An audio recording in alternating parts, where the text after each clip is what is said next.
شب برات یعنی شعبان المعظم کی 15ویں شب جو ہے اس کو اللہ رب العزت نے بہت ساری خصوصیات سے نوازا ہے جنہیں کثیر ائمہ نے بیان فرمایا۔ سب سے پہلی بات کہ اس شب میں ہر حکمت والے کام کا فیصلہ کر دیا جاتا ہے کہ آئندہ سال کس نے زندہ رہنا ہے اور کس نے دنیا سے جانا ہے، کس کو کتنا رزق دیا جانا ہے، و اسی طرح دیگر جتنے امور ہیں کہ کس بچے نے دنیا میں آنا ہے، پیدا ہونا ہے، اور اس کے علاوہ بہت سارے امور کا فیصلہ فرما دیا جاتا ہے۔ اسی طرح اس شب کی ایک خصوصیت یہ ہے کہ اس رات میں عبادت کی بہت زیادہ فضیلت ہے۔ آقا علیہ الصلوۃ والسلام نے ارشاد فرمایا، اس رات میں جو شخص 100 رکعت نماز ادا کرتا ہے، اللہ رب العزت اس کی طرف 100 فرشتے بھیجتا ہے، جن میں سے 30 فرشتے اسے جنت کی خوشخبری دیتے ہیں، 30 فرشتے اسے آگ کے عذاب سے محفوظ رکھتے ہیں، 30 فرشتے آفات دنیاوی سے اس کا دفاع کرتے ہیں، اور 10 فرشتے اسے شیطانی چالوں سے بچاتے۔ تیسری خصوصیت کہ اس شب میں رحمت الہی کا نزول ہوتا ہے۔ حضور نبی رحمت نے ارشاد فرمایا، یقیناً اللہ تعالیٰ اس رات بنو کلب کی بکریوں کے بالوں کی تعداد کے برابر میری امت پر رحم فرماتا ہے۔ نمبر 4، گناہوں کی بخشش اور معافی کے حصول کی رات ہے یہ۔ حضور نبی رحمت نے فرمایا، بے شک اس رات اللہ تعالیٰ تمام مسلمانوں کی مغفرت فرما دیتا ہے سوائے جادو ٹونا کرنے والے اور بغض اور کینہ رکھنے والے۔ اس رات اللہ رب العزت نے 5ویں خصوصیت میں آپ کے سامنے عرض کر رہا ہوں، اپنے رسول کریم صلی اللہ علیہ وآلہ وسلم کو مکمل شفاعت عطا فرمائی۔ وہ اس طرح کہ حضور نبی رحمت صلی اللہ علیہ وآلہ وسلم نے شعبان کی 13ویں شب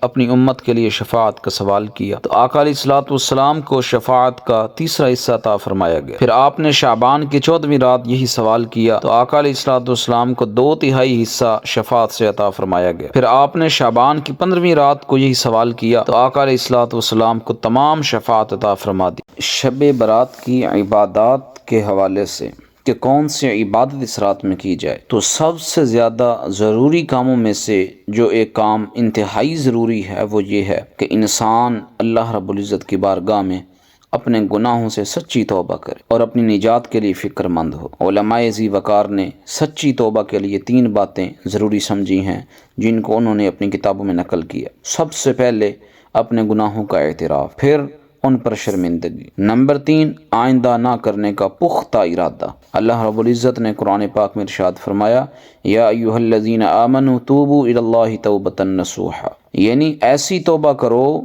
کہ اعمال میں اس کا اثر معلوم ہو اور آئندہ گناہوں سے بچتے ہوئے نیکیوں میں زندگی گزرے۔ یہ مفہوم تھا۔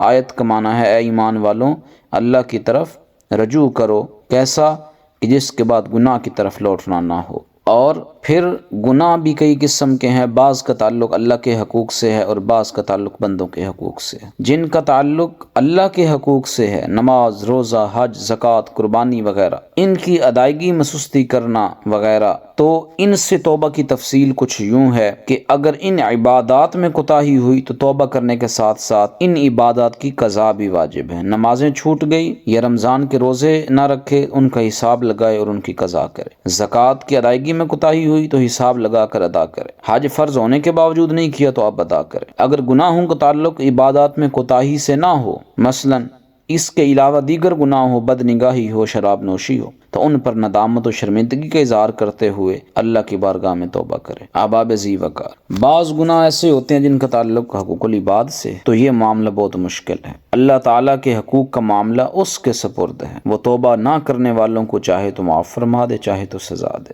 لیکن جہاں تک بندوں کا معاملہ ہے، بندوں کے حقوق کا معاملہ ہے، تو جب تک حق والا معاف نہیں کرے گا تب تک معافی نہیں ہوگی۔ حقوق العباد کی معافی کے 3 طریقے ہیں۔ دنیا میں حق ادا کر دیا جائے یا حق والے سے معاف کرا لیا جائے۔ روز قیامت اپنی نیکیاں اسے دیکھ کر یا اس کے گناہ اپنے سر لے کر معافی ہو۔ اور نمبر 3، اللہ اپنے کرم سے حق والے کو راضی کر لے اور اس سے فرمائے کہ یہ لے لو اور فلاں کو معاف کر دو۔ ظاہر ہے کہ ان تینوں میں سے آسان ترین صورت یہی ہے کہ دنیا میں حق ادا کر دیا جائے یا حق والے سے معافی مانگ لی جائے، اور جو معافی مانگتا ہے یقین ماننے اس میں اس کی عزت کم نہیں ہوتی بلکہ عزت بڑھ جاتی ہے۔ اور ہمارے ہاں آج کل ایک میسج چلانے کا جو ہے وہ نظام لوگوں نے بنایا ہے کہ شب برات سے 1 رات پہلے جو ہے یہ ایک دن پہلے وہ ایک میسج فارورڈ جو ہے وہ سب لوگوں کو سینڈ کر دیتے ہیں، تو اور جس کا کچھ حق کھایا ہوتا ہے اس کو سینڈ ہی نہیں کرتے۔ تو یہ ایک رسمی میسج ہوتا ہے جس کی شرعاً کوئی حیثیت نہیں ہے، اور محض یہ ایک لکھی لکھائی تحریر ہے جو بغیر ارادہ معافی کے آپ لوگوں کو سینڈ کرتے رہتے ہیں، اس کا کوئی فائدہ نہیں ہے۔ حقیقی طور پر معافی یہ ہے کہ آپ نے جن جن کا حق کھایا ہے ان کی تحریر بنائیں، لسٹ بنائیں، اور ان کو ادا کرنے کی فکر کریں، اور اگر ادا نہیں کر سکتے تو ان سے رابطہ کریں، منت سماجت کریں، اور ان سے معافی طلب کریں، اور سب سے بڑھ کر کہ معافی کی درخواست دل سے ہونی چاہیے، اور اس کی نشانی یہ ہے کہ آئندہ حق تلفی اور ظلم سے باز رہے۔ اور یہ بھی یاد رکھیں اگر کسی کی حق تلفی کی ہے تو معافی مانگنے کے لیے شب برات کا انتظار نہ کیجیے، یہ کم عقلی ہے، کیا معلوم شب برات تک زندگی نصیب ہو یا نہ ہو، فوری طور پر اس کا حق ادا کریں یا اس سے معافی مانگیں۔ اور مزید اس میں جو ہے وہ ایک بات، اگر آپ یہ چاہتے ہیں کہ جن لوگوں کے میں نے حقوق کھائے ہیں وہ مجھے معاف کر دیں، تو پھر یہ بھی ذہن میں رکھیے کہ آپ کے حقوق بھی لوگوں کے ساتھ تعلق رکھتے ہیں، تو آپ بھی مالک کی بارگاہ میں عرض کریں کہ اے میرے مالک، جس نے میری حق تلفی کی ہے میں تیری رضا کی خاطر ان کو معاف کرتا ہوں۔ جو بندوں کو معاف کرتا ہے پھر اللہ تعالیٰ اس کو معاف فرما دیتا ہے، یہ بڑا ضروری پہلو ہے۔ پھر اس کے بعد اگر عبادات کی تفصیل میں جایا جائے تو اس رات کی ایک خاص دعا ہے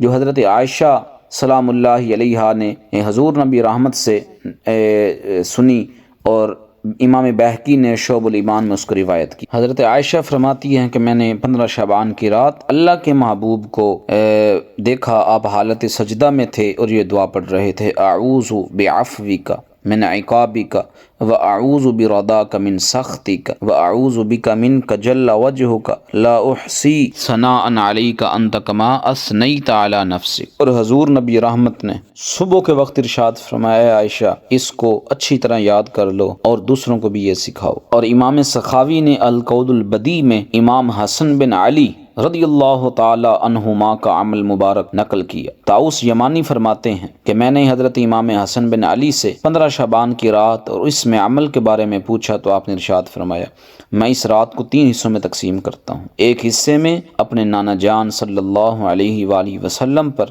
درود شریف پڑھتا ہوں، دوسرے حصے میں استغفار کرتا ہوں، اور تیسرے حصے میں نماز پڑھتا ہوں۔ میں نے عرض کیا جو شخص یہ عمل کرے اس کے لیے کیا ثواب ہوگا؟ آپ نے فرمایا میں نے حضرت علی سے سنا اور انہوں نے حضور نبی رحمت سے سنا۔ آقا علیہ الصلوۃ والسلام نے ارشاد فرمایا اسے مقربین کی صف میں لکھ دیا جاتا ہے، یعنی وہ مقربین میں سے ہوتا ہے۔ اور امام قسطلانی نے مواہب اللدنیہ کے اندر یہ بات نقل فرمائی کہ جتنا ہو سکے اس رات کثرت سے حضور نبی رحمت کی ذات پر درود پڑھا جائے، کیونکہ آیہ مبارکہ ان اللہ و ملائکتہ یصلون علی النبی، یہ آیت شعبان کے مہینے میں نازل ہوئی ہے۔ اس کے علاوہ کوئی خاص عبادت احادیث میں نقل نہیں کی گئی۔ بندہ قرآن کی تلاوت کرے، نوافل پڑھے، قضا نمازیں کرے یا دیگر عبادات ہیں، بہرحال اس رات کو جتنا ہو سکے جاگ کر گزارا جائے۔